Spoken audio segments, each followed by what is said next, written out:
Todos afrontamos cambios y debemos tomar decisiones para mejorar nuestra calidad de vida. En Radio Universidad presentamos Psicosalud, un espacio de asesoría especializada, porque nuestra salud mental es lo primero.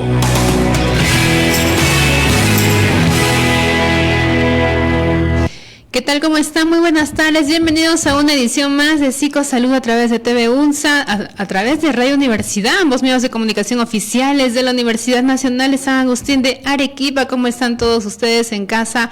A estas horas de la tarde seguimos siendo parte de nuestra programación y así empezamos entonces Psicosalud, y como ustedes ya lo habían escuchado durante la mañana, la promoción del programa se enfoca esta vez en el tema de la psicosexualidad de la infancia, y en esta ocasión vamos a tener la participación de un integrante del Colegio de Psicólogos. Me refiero al doctor Nicolás Palomino. ¿Cómo está, doctor? Bienvenido al programa. Muy buenas tardes. Buenas tardes a todos los que nos están viendo y escuchando en este momento. Doctor, antes de poder conversar con usted ampliamente sobre este tema, estoy segura que hay muchas dudas, preguntas de parte de docentes y también papitos, mamitas en casa, quienes también nos sintonizan a través de Radio Universidad. Vamos a ver un informe especial sobre este tema tan importante que es conocer todos en casa, y sobre todo hablando al menos de niños, niñas, hay que tener incluso mucho más cuidado. Vamos a ver el siguiente informe.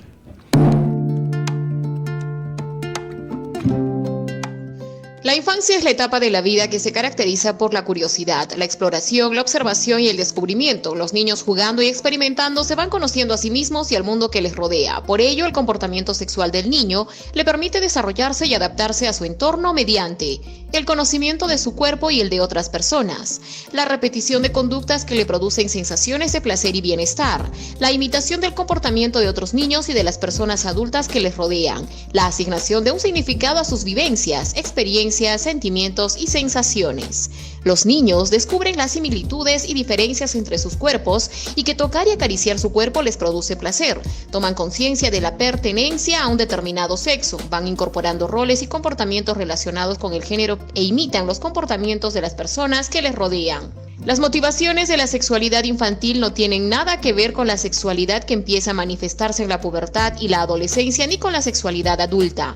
La sexualidad, como todas las capacidades humanas, se desarrolla a lo largo del tiempo, paso a paso, y requiere un entorno de afecto y respeto que facilite la maduración y el aprendizaje y ayude al niño a conocer y valorar su cuerpo, la intimidad, el afecto y el respeto. Las actitudes de reproche o los castigos cuando el niño manifiesta curiosidad o ganas de reproducir sensaciones de placer puede tener una influencia negativa en el desarrollo psicosexual. Los niños, debido a su nivel de maduración y conocimientos, no tienen la capacidad de realizar prácticas sexuales que requieren un entendimiento adulto. De hecho, si un niño tiene estos tipos de conductas seductoras, lo que suele pasar es que imita el comportamiento de personas adultas. También puede ocurrir que sufra algún tipo de abuso sexual.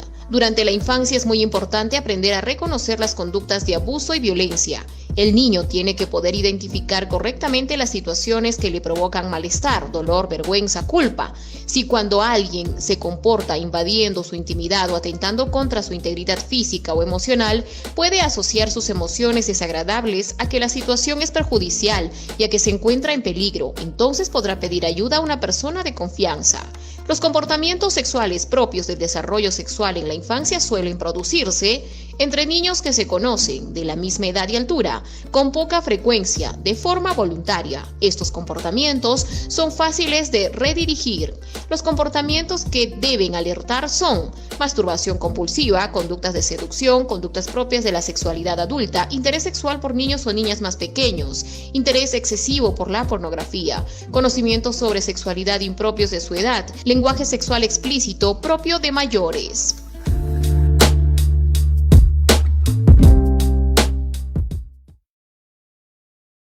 Bien, creo que hemos entendido un poco más sobre el tema que vamos a abordar en esta hora de programa.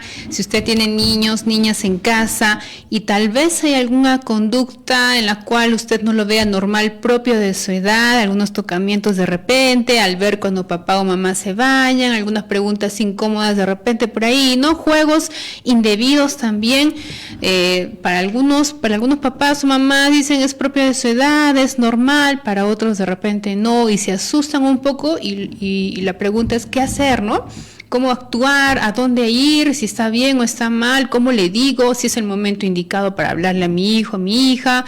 ¿Y qué hacer, no? Sobre todo eso. Así que todas las dudas nos va a aclarar el doctor Nicolás Palomino, quien recientemente ha adquirido un importante premio, especialidad en psicología de la sexualidad. Antes que nada, muchas felicidades, doctor.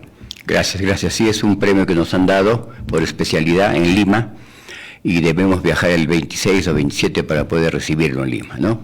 Es un orgullo, es una satisfacción, porque yo soy un investigador en sexología y en sexualidad infantil, y dicto también ese curso de psicología de la sexualidad en varias universidades, he dictado, inclusive en la Facultad de Medicina en posgrado, cuando había la maestría que yo también hice como alumno, después me quedé como profesor en maestría en ciencias en salud sexual y reproductiva.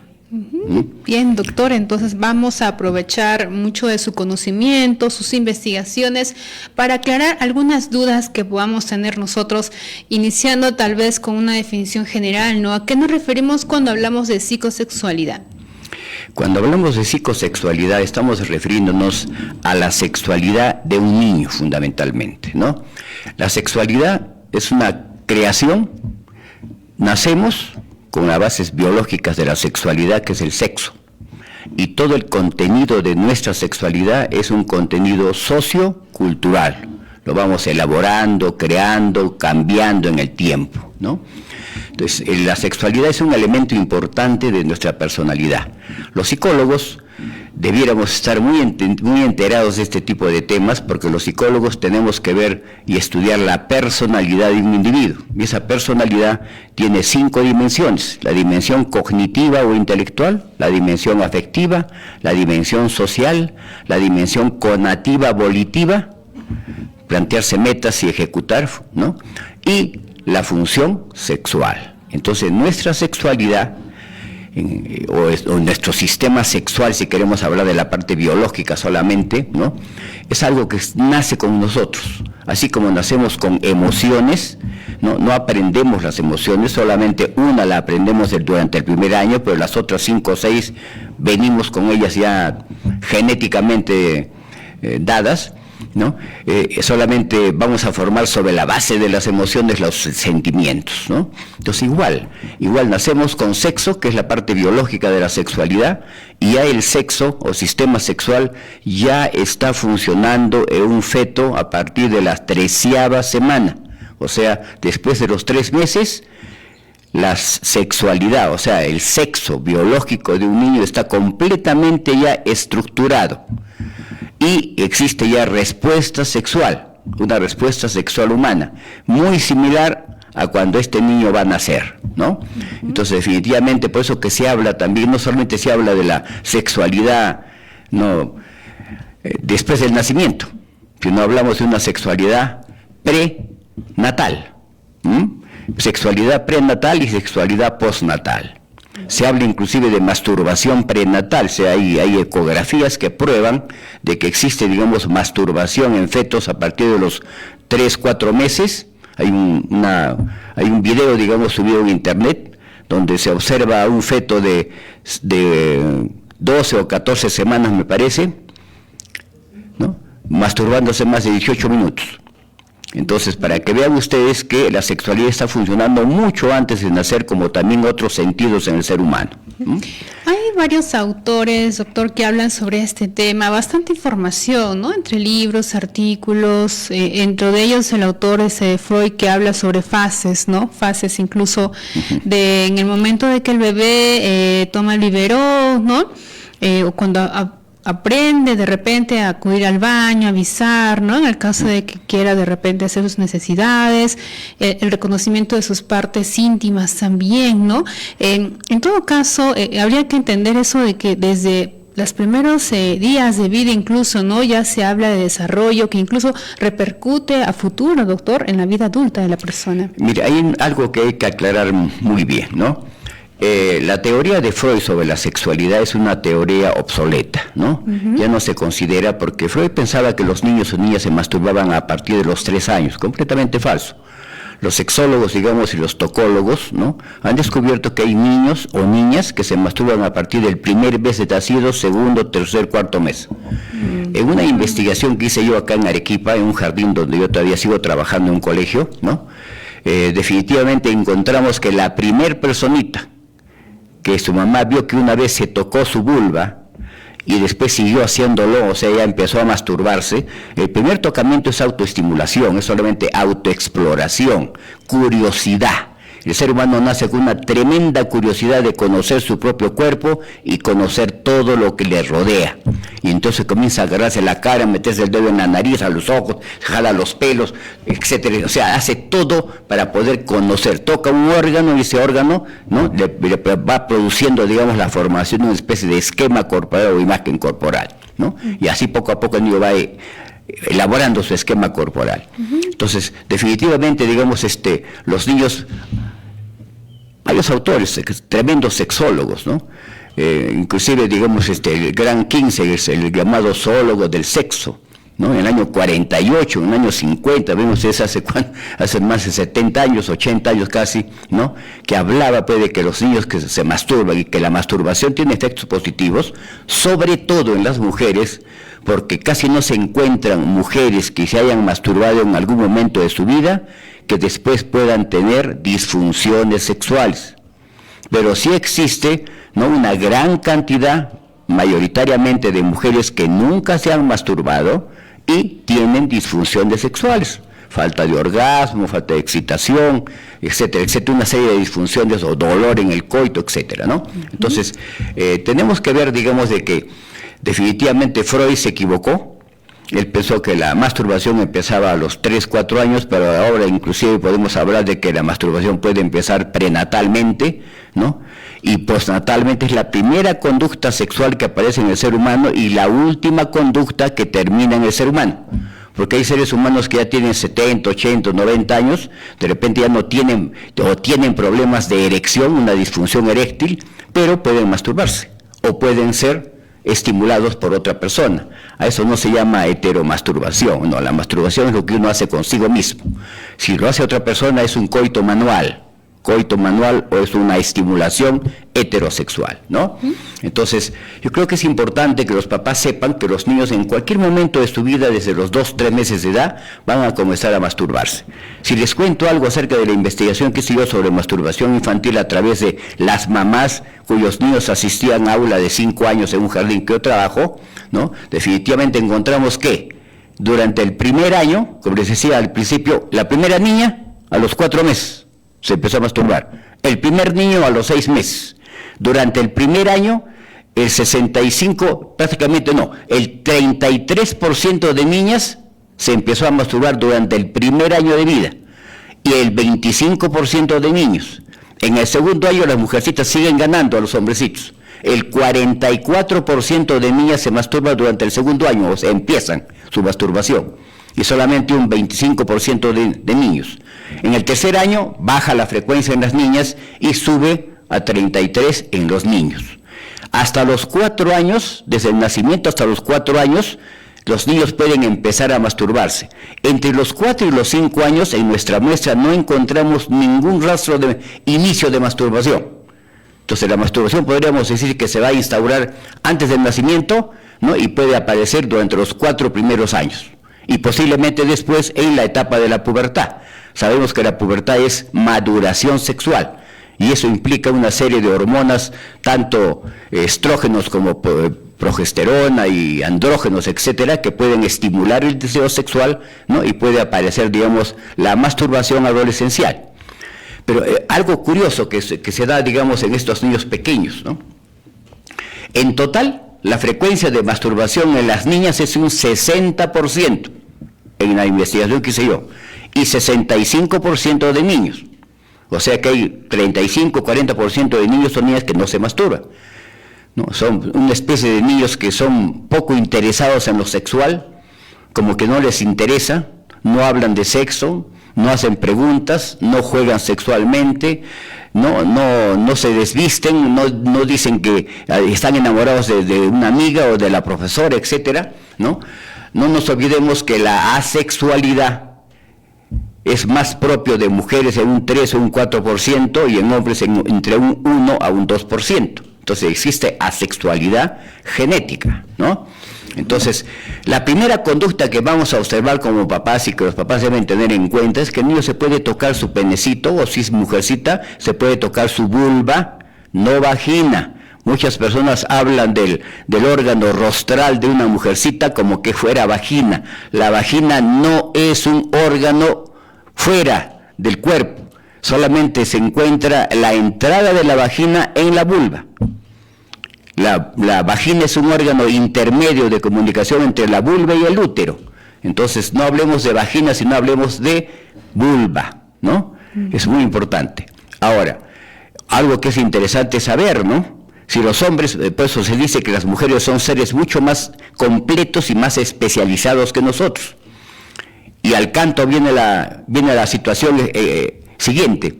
Mientras un niño hombre necesita tener un pene para poder miccionar, para poder eyacular y para poder sentir sensaciones agradables, las mujercitas tienen 3 órganos diferentes y cada órgano cumple una sola función.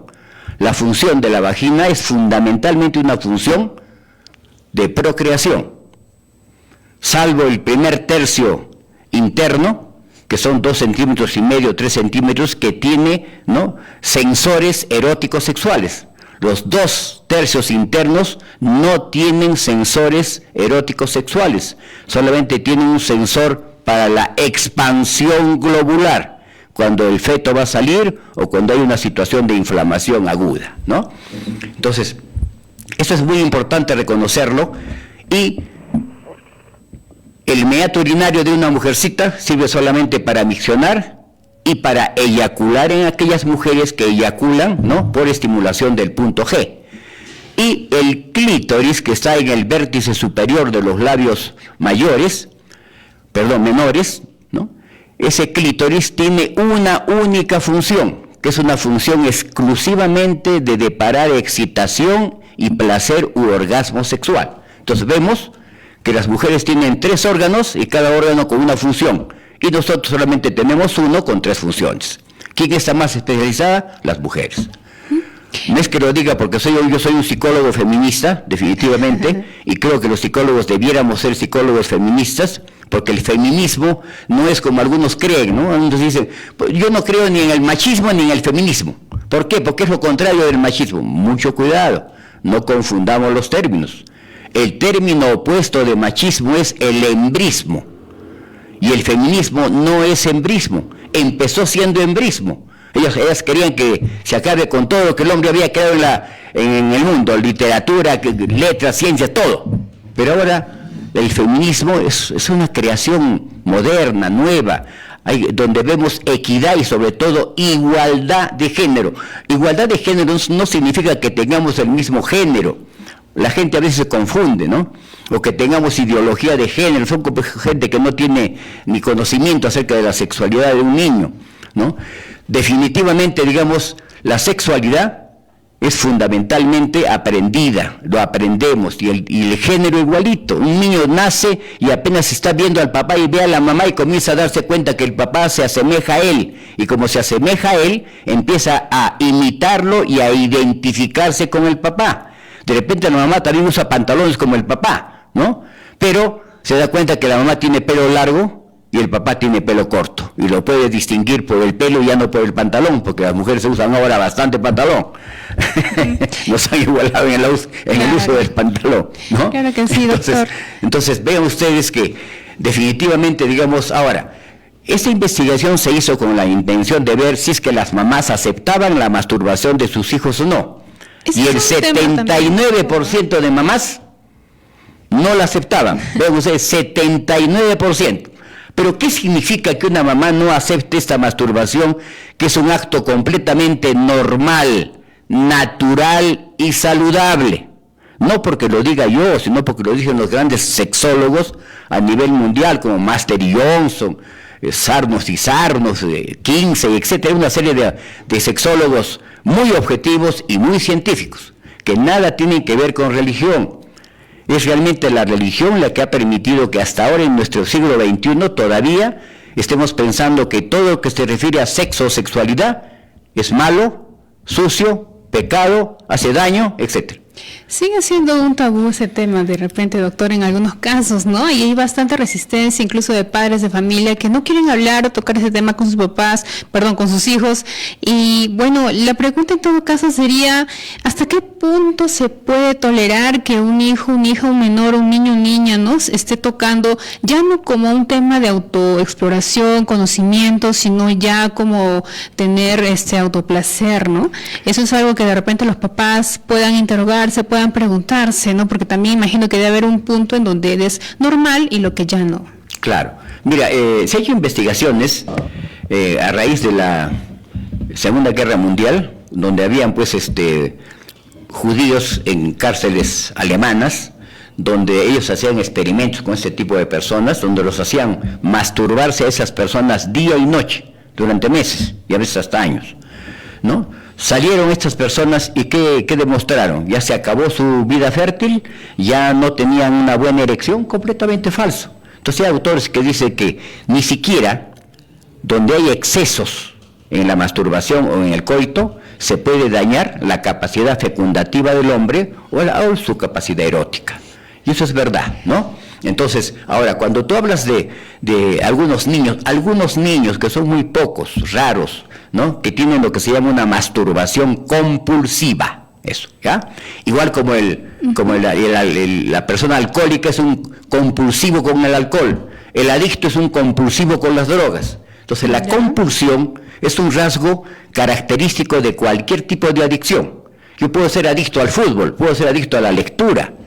Son cosas buenas, pero en exceso me hacen daño, ¿no? Entonces, la adicción implica en un deseo irresistible que yo no puedo controlar psicológicamente, es más fuerte que yo, que me obliga a hacer ese tipo de comportamiento, ¿no? Entonces, si un niño se masturba, digamos, compulsivamente, no se va a hacer daño, pero sí merece, digamos, atención, no para su masturbación compulsiva. Un niño que tenga una masturbación compulsiva tiene una alteración psicológica, una alteración obsesiva compulsiva, y uno de sus síntomas viene a ser la masturbación compulsiva. ¿Por qué? Porque de repente está viendo que el papá y la mamá pelean todos los días, se maltratan, se pegan, el niño está demasiado estresado, entonces entra una alteración de repente depresiva o ansiosa o depresiva ansiosa, y eso genera un síntoma sexual, que es la masturbación compulsiva, si es que el niño ya se ha estado masturbando normalmente, naturalmente, etcétera, y cuando se siente tan tenso, ¿qué hace? Se toca, se masturba. Y otra cosa que también las personas no quieren reconocer es que los niños, a los 3 o 4 años, tranquilamente, como decía Alfred Kinsey, el zoólogo del sexo, la mitad de los niños, el 50% de los niños de 3 a 4 años, ya pueden llegar a sentir orgasmo sexual. Solamente que ese orgasmo es un orgasmo seco, pues. Solamente en la adolescencia aparece el orgasmo húmedo, o sea, con eyaculación. Entonces, perdón, doctor, ¿qué otras conductas sexualizadas también, ¿no?, que vemos hoy en día? Porque entendemos de que los niños generalmente no tienen conductas que no ven, ¿no?, que no observan, y a veces cuando juegan entre ellos, entre hombres y mujeres, juegan al papá y la mamá de repente, ¿no?, los famosos juegos con los muñequitos también, a veces está el tema de los besos, ¿no?, y ya incluso ya se empieza ya a tener comportamientos ya un poco impropios, ¿no?, de su edad de ellos. ¿Qué otras conductas, doctor, también son como señales de alerta? Claro. Mira, yo creo que primero te voy a decir qué comportamientos son normales y naturales en un niño, ¿no? Ya. Masturbación infantil. Preguntas sexuales que hacen los niños. Papá, mamá, ¿de dónde vine yo? Esa es una pregunta que parece una bomba atómica. Cuando el niño le dice a su papá no sabe, vamos a hacer otra cosa. No sabe responder. Cuando es tan simple poder responder un niño es pequeño, le decimos con 4 o 5 palabras cómo lo hemos hecho a él, pues, ¿no? Con mucho amor, con besos, caricias, y hemos colocado una cosita en una partecita chiquita de la mamá que tiene en su barriguita, que se llama útero, y ha ido creciendo él ahí, ya está.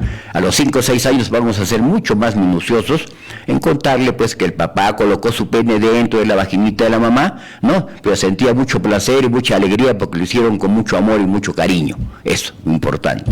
Y el niño lo va a tomar. Yo recuerdo mucho iba a visitar un colega mío, ¿no? En su casa, y cuando llega a su casa para conversar con mi colega, me dice, oye, psicólogo, me dice, oye, sexólogo, mira, a ver, ¿qué te va a decir mi hijo sobre esta pregunta? Su hijito tenía 4 años y medio. A ver, hijito, dile al doctor Palomino cómo se hacen los bebés. Y el niño, con toda naturalidad, como que me estaba contando una historia, me comenzó a decir, cuando el papá quiere hacer el bebé, entonces el papá se acuesta con la mamá en la camita, se dan hartos besos, se acarician el cuerpo, y entonces el pene del papá se pone duro, y el papá coloca su pene dentro de la vagina de mamá, y le deja unas cositas pequeñitas, y ahí va creciendo. Fui creciendo yo chiquitito, y fui creciendo, cuando estaba grande, ya no cabía en la barriga de la mamá, entonces yo salí por la vagina de mi mamá. Ahora, si usted no salió por la vagina de la mamá, sino por la barriga, yo sé qué decirle, ¿no? Tú naciste, hijito, por la barriguita porque no podías salir por mi vaginita, porque eras muy cabezoncito. ¿Ya está? ¿Decimos la verdad? Es una forma apropiada, doctor, de poder hablar. Tranquilamente. Y el niño lo decía con una naturalidad, no lo decía con temor, con miedo, o como que estaba hablando cosas negativas. ¿Por qué? Porque todo lo que enseñamos a los niños con naturalidad, lo aprenden con naturalidad. Y todo lo que castigamos o decimos, ¿qué estás hablando? Hablando cochinadas, hablando tonterías, eso, ¿no? Entonces el niño se da cuenta que hablar de sexo es hablar de cochinadas, de tonterías, de cosas malas, de pecado, de prohibido, etcétera, ¿no? Y solamente para hacerles recordar, mi tesis de maestría en la Facultad de Medicina acá en Arequipa fue justamente sobre eso. Las opiniones que tienen los niños sobre su sexualidad, niños de 5 años, niños y niñas de 5 años, al nombrar sus órganos sexuales, al mirar sus órganos sexuales y al tocar sus órganos sexuales. Y frente al tocamiento, la mayoría de niños, 68% al 72% entre niños y niñas, pensaban que tocar sus órganos sexuales era malo, era sucio, era pecado, hacía daño y no tenía que hacerse. ¿Me dan cuenta? O sea, esos niños a los 5 años ya tenían opiniones antisexuales. ¿Quién creó esas opiniones? Nosotros como padres, por seguir pensando todavía que el sexo y la sexualidad es algo malo, sucio, pecado, cochino. No te agarres, no seas cochino, no te agarres esa parte. Va, lavarse las manos. Si lo ven a su hijito que se está tocando su pene. O peor si es su hijita, ¿no? Le dan su manazo en la mano, cochina, eso nunca se hace, Dios te va a castigar. Entonces el niño se da cuenta que es un pecado hacer eso, ¿se dan cuenta? ¿Qué otros comportamientos normales, doctor? Los juegos sexuales, ¿no? Masturbación, preguntas sexuales, los juegos sexuales, como tú decías, mamá y papá, el médico y al paciente, etcétera. El único objetivo de todo este tipo de comportamientos es el conocimiento de la anatomía de la otra persona. Entonces el niño se mira y mira a su hermanita, y de repente le dice, tú no tienes, si es que ya ha tenido una buena información, tú no tienes pene como yo, no, pero yo tengo una vulva que tú no tienes. Eso. No es que la mujer tenga algo que debe tener, no. La mujer tiene algo tan lindo que es la vulva, como el hombre tiene algo tan lindo que es su pene. Porque son órganos sexuales complementarios, ¿no? Entonces, yo creo que tenemos que enseñar los nombres correctos. Y vean ustedes que no solamente a los 5 años encontramos ese tipo de ideología, digamos, este tipo de opiniones negativas sobre la sexualidad. Cuando yo aplico, digamos, este tipo de preguntas o de encuesta a niños segundo o tercer grado, siguen manteniendo las mismas ideas o los mismos pensamientos, las mismas opiniones negativas, lo que nos hace suponer que tienen actitudes erotofóbicas. O sea, odian, detestan su sexualidad. Esas son las consecuencias, Qué doctor, terrible. cuando los padres de familia no quieren tocar esos temas con los hijos o en todo caso tratan de explicarle de otra forma cuando les preguntan de dónde nacen los bebés. ¿Cuáles son esas consecuencias, doctor, cuando ya son adultos? O sea, se crea en su cabeza un conflicto, pues, ¿no? Porque te queda una idea completamente equivocada y tú de repente entras en internet, comienzas a buscar cosas sexuales o te hablan en el colegio y dices, ¿qué es esto? ¿Cómo yo creía esto? Y esa es diferente. Entonces se conflictúa ese niño o esa niña y le genera ansiedad, ¿no? Una ansiedad que puede a lo mejor magnificarse y crear un trastorno de ansiedad en esa persona o un estrés, ¿no? O sea, los papás tenemos que decir la verdad. Pero muchos papás creen que si hablamos de sexualidad con nuestros hijos, ellos van a inmediatamente a tener un coito con su amiguita de 4, 5, 6 años. Completamente falso, o al contrario, la información y la educación sexual hace que un niño sea más consciente de lo que está haciendo y que tenga más cuidado cuando es adolescente y se proteja mejor, porque no nos olvidemos que todo ser humano nace con derechos sexuales y reproductivos, y cuando un papá le pega a su hijito en la mano porque se tocó su pene, o a su hijita porque se tocó su vulva, está conculcando un derecho sexual que tiene todo ser humano, que es el derecho al placer sexual. Si la masturbación solamente es placer sexual, por eso es que se dice que la masturbación es un derecho sexual que tiene todo ser humano. Pero los papás no entienden eso, pues conculcan eso, le pegan al niño. O sea, hay papás que agarran la correa y le dan un par de correas a su hijo o a su hija, ¿no? No se dan cuenta por ignorancia que están conculcando un derecho sexual, que lo tenemos todos los seres humanos desde que nacemos. Entonces, ¿cuál es el momento indicado, doctor? En el momento en el cual uno ve la conducta de repente tal vez inapropiada para el padre de familia, ¿no? En ese momento, o cuando está de repente con sus compañeritos, o se busca aparte, de repente un día a la semana para explicar esos temas. Mira, yo creo que, a ver, te voy a contar lo que hice yo con mi hijo, ¿ya? Mi hijo tenía 5 años y tenía un primo que tenía 7 años y medio. Y la mamá del primo de 7 años y medio me decía, oye, Nico, tú que eres psicólogo, háblale a mi hijo porque ella me tiene loco. Ella me pregunta, ¿y por qué? ¿Cómo saben los bebés? ¿Y cómo se hacen? Y yo no sé qué decirle, me desespera. Me decía. Entonces le dije, bueno, voy a hablar con tu hijo, voy a aprovechar de hablar también con mi hijo, ¿no? Y agarré, saqué unas láminas del sistema sexual de un hombre y de una mujer, las puse a mí, se llama pene, testículos, es una vulva, acá está el clítoris, la entrada vaginal, acá está el meato urinario, son los órganos sexuales. Tan bonita es una vulva como lo es un pene, ¿no? Así que a la mujer no le falta nada, no es que a la mujer le falta un pene, la mujer no necesita un pene, tiene una buena vulva, como un pene es lo necesario para un hombre, eso es lo que distingue a un hombre de una mujer. Y les expliqué como les he dicho, ¿no? Así como este niño, hijo de un amigo mío, lo dijo igualito. Mi hijo nunca me preguntó nada de sexo, y no por eso fue un chico que tuvo un hijo a los 15 años, o que era digamos, un obseso sexual, ni nada de esas cosas, normal. Mi hijo se casó luego de los 35 años. Bien, doctor. Y es el hijo mayor todavía.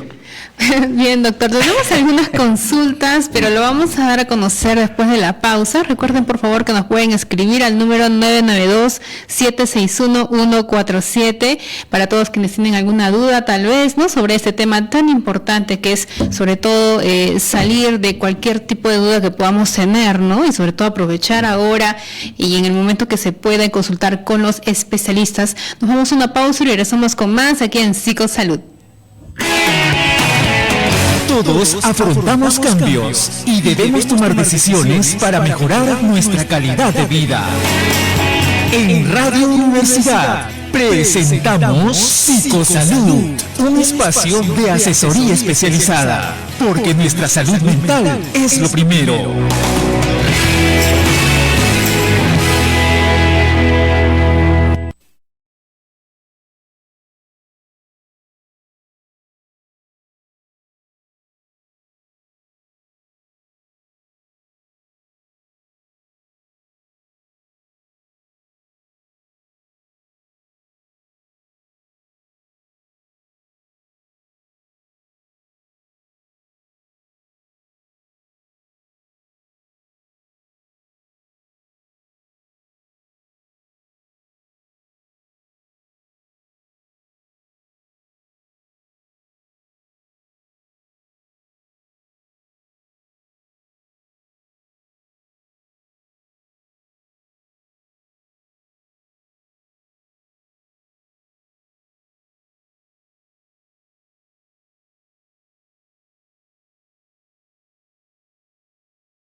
Bien, ya son las 2:39. Se pasa rápido el tiempo. Ojalá nos alcance para poder dar a conocer todas las preguntas que nos han hecho hasta el momento, doctor. Quedó pendiente las conductas tal vez que no sean normales, ¿no? Que sean un poco tal vez signos de alarma, tanto en los padres como también en los docentes. Pero primero vamos a leer algunas preguntas que nos han hecho, doctor. ¿Ya? Por ejemplo, dice, doctor, buenas tardes. Lo que menciona es muy cierto, dice, pero a los padres nos resulta difícil poder hablar con tanta soltura. Mi niña tiene 6 años y no le parecen ni los besos que nos damos con su papá. ¿Cómo podría hablarle de estos temas? ¿Debo esperar sus preguntas o debo ser yo quien le explique anticipadamente? Es una pregunta muy interesante, ¿no?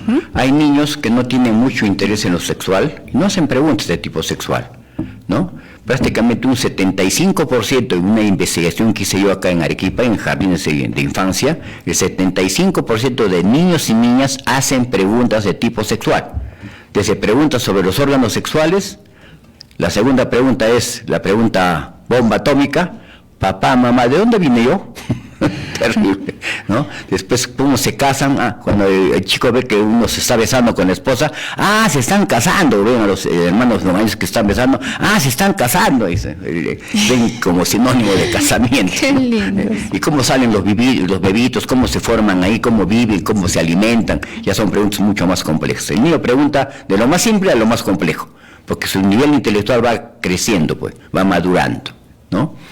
Entonces, para que tengan una idea, digamos, las conductas normales de un niño son: primero, la masturbación; 2, preguntas sexuales; 3, la formación del género. En el género tenemos la identidad del género y los roles de género. 4, juegos sexuales, el desnudismo en los niños.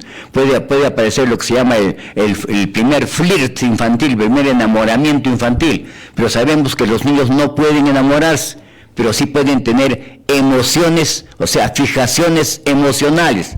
Pueden fijarse en la profesora porque la ven bonita, es una fijación emocional, no es enamoramiento, y le pueden decir: sí, yo te quiero, yo quiero casarme contigo, ¿no? Es una forma de decir. ¿Por qué? Porque el niño ve, pues, que los papás se besan, o ve que los hermanos mayores tienen enamorada y hablan de casarse, besarse, etcétera. Entonces el niño comienza a invitar ese tipo de cosas, ¿no? Pero en el fondo no existe, pues, enamoramiento en niños. ¿Por qué? Porque no existe la madurez psicológica que genera los sentimientos nuevos, que es el sentimiento de enamoramiento que aparece en la adolescencia, ¿no?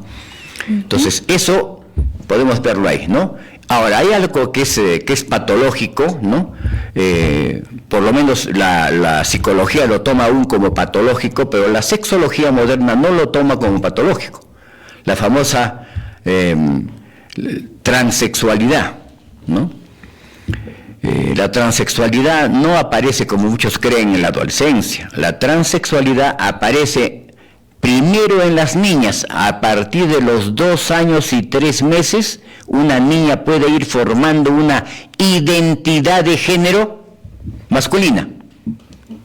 Y de repente, si se llama María, no quiere llamarse María, sino Mario, ¿no? Y quiere ponerse pantalones y quiere ser como el papá, no como la mamá, ¿no? Y habla fuerte y imita al papá y quiere salir con el papá y hacer las cosas que hace el papá, ¿no? Se forma una identidad. De esa cantidad, digamos, de que se llama también en el DSM-5, a veces, o en el CIE-10 le llaman disforia de género. Disforia, o sea, una alteración en el género, ¿no?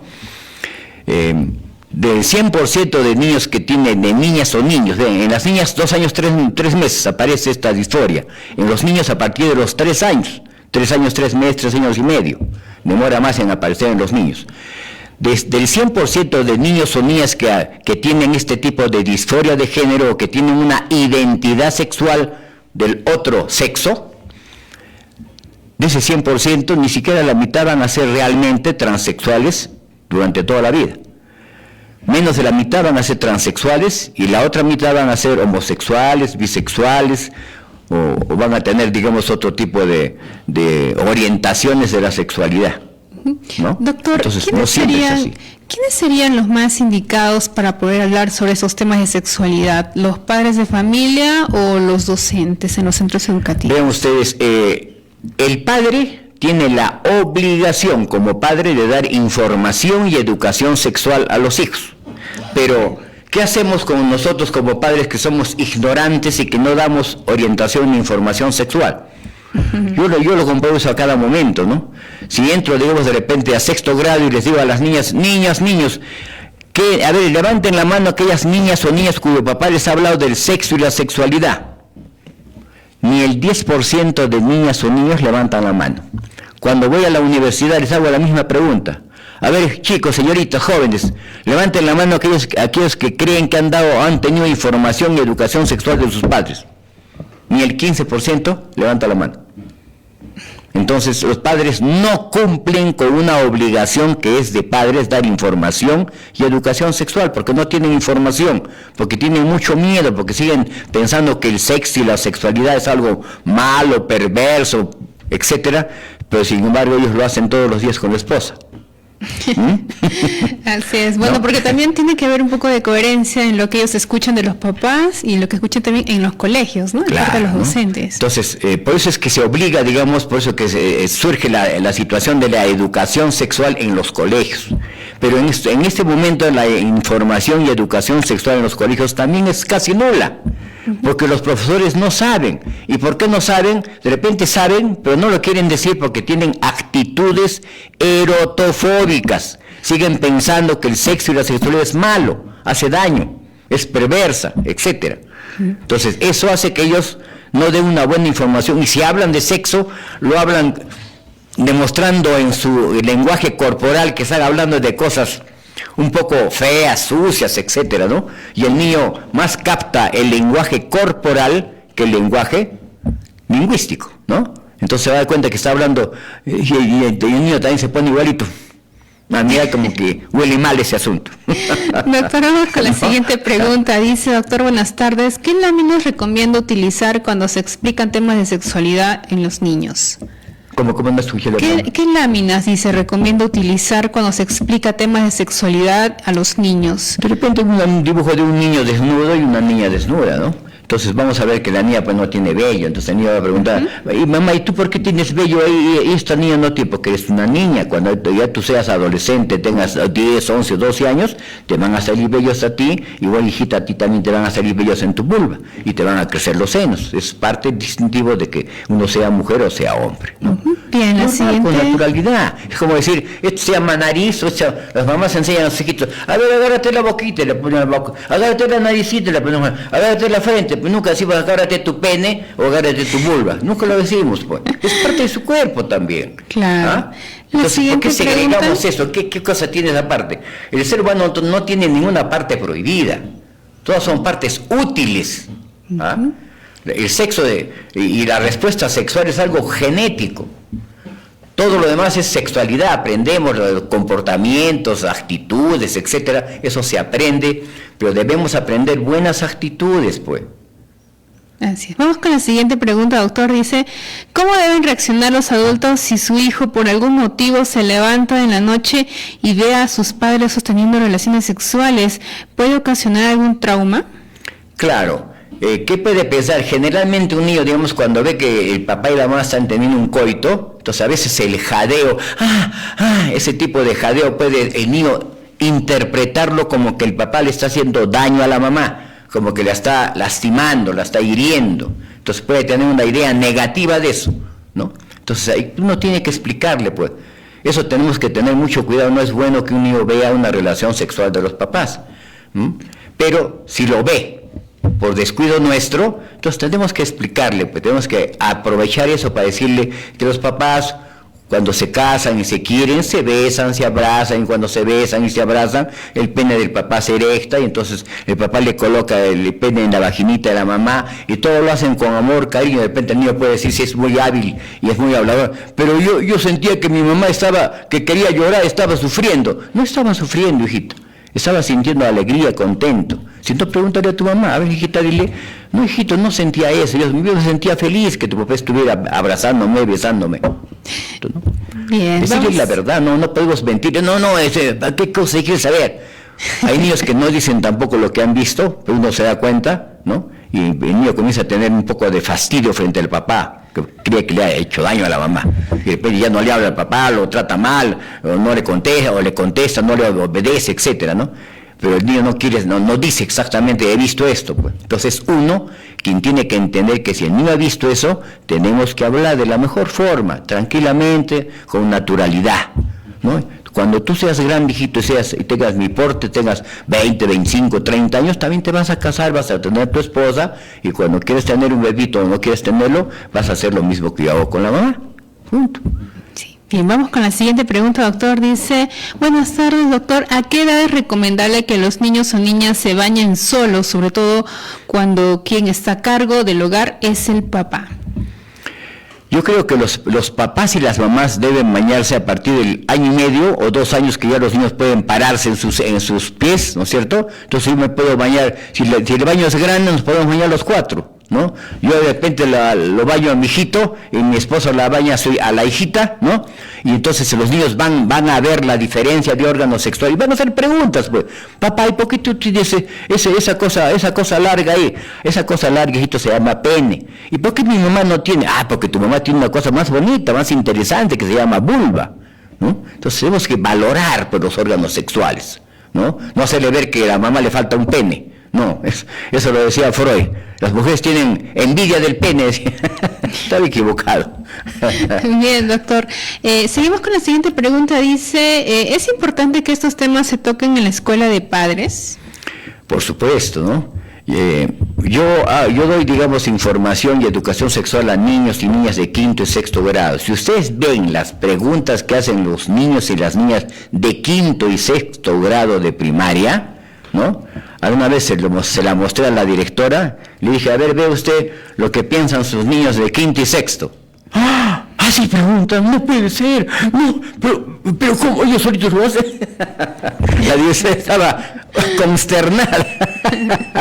Porque quieren saber, pues señora directora, le decía, quieren saber esa información, tienen curiosidad, no es que sea un obseso sexual ni nada, es curiosidad nada más y hay que decirles la verdad, pues, y explicarles a ellos, ¿no? Bueno, doctor, antes que se nos pasen los minutos, porque ya estamos llegando casi a la parte final del programa, un tema que me comentó en la pausa era esos tal vez actitudes muy sospechosas cuando el niño ha sido tal vez sometido a algún tipo de violencia, tocamientos indebidos, y ellos obviamente al ver o al haber pasado por ese tipo de situación reflejan mucho en su conducta posterior, ¿no? ¿Cuáles son esas conductas que deberían ser alertas? Lo único que no tiene que ver, digamos, con intento de violación o tocamiento es la masturbación compulsiva. Puede ser efecto solamente de un hogar muy traumático, muy violento, el niño se carga de ansiedad y si es que ya se masturba, puede masturbarse casi permanentemente durante el día. Ahora, ¿qué conductas, digamos, deben ser tomadas en cuenta? Cualquier tipo de comportamiento donde realmente se vea que la mujercita o el hombrecito, si ese hombrecito es mayor, digamos 8 o 9 años, la pone a su hermanita encima de ella y la hace moverse encima de supuestamente de su pene, ¿no? O sea, que está haciendo un símil de una relación coital. Entonces, cuando un niño hace eso, el niño no puede imaginar eso. Solamente el niño hace eso cuando lo ha visto. Yo tuve el caso de una X señora, ¿no? Que se olvidó sus llaves, volvió a la casa y de repente su hija no estaba, eran 2 hijos, un chiquito de 4 años y una niña de 6 años y medio. El cuarto abierto todo, y fue avanzando y el baño estaba cerrado. Se acercó al baño y había un huequito por el baño y por ahí miró qué pasaba dentro del baño, qué encontró, qué miró.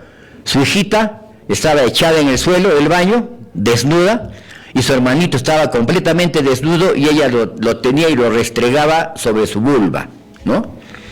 Entonces, pucha, la mamá se loqueó, pero un patadón abrió la puerta, sacó a la niña le tiró creo que 20 correas a la chiquita, ¿no? Porque era mayor. ¿Qué sé yo? ¿Qué está aquí? Esas cochinadas, qué pucha. Entonces, cuando me contó la señora, después de 3 días que fue a buscarme al jardín, le dije, señora, sus hijitos están más traumatizados por el golpe, por el castigo que usted les ha hecho, que por lo que acaban de hacer.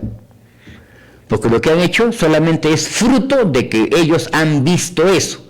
La han visto a usted y a su esposo. No, doctor, yo soy muy cuidadoso, no entro, que mi puerta cerrada, ¿verdad? Entonces, han visto en la casa a alguien. La empleada, le dije yo, Sí, doctor, la empleada me han dicho una señora de frente que creo que tiene un enamorado y cuando yo salgo el chico entra a la casa. Eso. Entonces, sus hijitas, curiosos, han visto que ha entrado una persona extraña con la empleada, han cerrado su puerta. Entonces, ¿por qué cierran la puerta? Los chicos son curiosos, pues. Y la chica ha visto de repente pues lo que estaba haciendo con su hermanito. Ha visto que estaba abajo y la tenía de repente a su enamorada, que era la empleada, encima, ¿no? Y la chica estaba imitando solamente ese comportamiento. Entonces habría que, ahora, mucho cuidado, ¿no? Si yo le digo a la niña que lo que ha hecho es algo malo, lo va a negativizar como un comportamiento negativo, ¿no? Entonces yo tenía que decirle claramente que, le decía, hijita, ¿tú a qué juegas con tus amiguitas? Juego a esto con las muñecas. Ya, muy bien. ¿Y tu empleada es igual que tú? ¿Es de tu misma edad? No, ella tiene hartos años, pocos años, hartos años. Ya. Entonces ella es una persona mayor, ¿no es cierto? Por eso tiene un enamorado, un novio, y por eso ellos hacen este tipo de juegos, es propio de personas mayores. Cuando tú seas más grande, posiblemente hagas ese tipo de juegos con tu enamorado o tu esposo. Pero mientras seas niña, tienes que hacer los juegos que hacen las niñas de tu misma edad. Entonces, hijita, eso que has hecho es un juego que no debes hacerlo porque no corresponde a tu edad. No debes hacerlo. No es malo, no es perverso, no es un pecado, no es algo terrible. Porque si le hago sentir a ella que lo que ha hecho es algo terrible, cuando ella crezca y sienta deseos de repente de tener un coito, va a tener problemas muy complejos acerca de su desarrollo psicosexual, ¿no? Va a tener una disfunción del deseo, o disfunción de la excitación, o no va a llegar al orgasmo, etcétera, ¿no? Entonces tenemos que tener mucho cuidado. Otra cosa, otro comportamiento que puede pasar, de repente el hermanito mayor, de repente el hermanito menor nos dice, mamá, mi hermano me ha metido el dedito en el potito, Entonces, si un niño mayor le mete el dedo en el potito a su hermanito menor, ¿qué está pasando? Eso no se hereda, eso se aprende por imitación. Entonces seguramente que alguien le ha querido meter o le está metiendo el dedito a él y él imita. Todo niño, o generalmente todo niño que ha sido violado, ¿no? O que ha habido intento de violación, va a repetir eso con otros compañeros de menor edad. Siempre se ve, digamos, cuando una persona es un violador o intenta violar a otra persona, él ha tenido también una historia de eso. Entonces, si vemos eso, inmediatamente tenemos que conversar con el niño, ¿no? Preguntarle a buenas para que nos cuente quién es la persona que le está metiendo el dedito en el ano al hermanito mayor. Y posiblemente sea un primo, sea un tío, qué sé yo, ¿no? Entonces, esas son conductas elaboradas que se aprenden por imitación, por haber el niño visto. El niño tiene que mirar eso para que lo haga, si no, no lo va a hacer. O igual, ¿no? De repente que quiera chupar el pene de su hermanito, igualito. De repente la persona le ha chupado su penecito a él, o él lo ha obligado al niño a que le chupe el pene a su tío o a su abuelito o quien sea. Entonces son conductas demasiado complejas que solamente son fruto de la imitación porque lo han hecho a él o lo ha visto él hacer. Doctor, entonces hay que tener mucho cuidado con eso. Inmediatamente buscar un psicólogo. No todo psicólogo es un especialista en sexualidad. No obstante que somos psicólogos, a veces no tenemos mucha información. Buscar un psicólogo que tenga pues especialidad en sexualidad. Yo soy un psicosexólogo porque tengo una maestría en salud sexual y reproductiva. Y tengo una segunda especialidad en educación sexual y afectividad. Todo en nuestra gloriosa Universidad de San Agustín. Así es, doctor. Su consejo final, y sobre todo en el enfoque preventivo, porque yo sé que muchos papás, mamás que ahora nos están sintonizando a través de Radio Universidad y lo que menos quieren es que sus hijos sean, de repente, sean sometidos a tocamientos indebidos o tal vez víctimas de violaciones, ¿no? ¿Cómo hablarles a los niños o niñas de que no deben dejarse tocar de ninguna forma? Hay que decirles claramente, ¿no?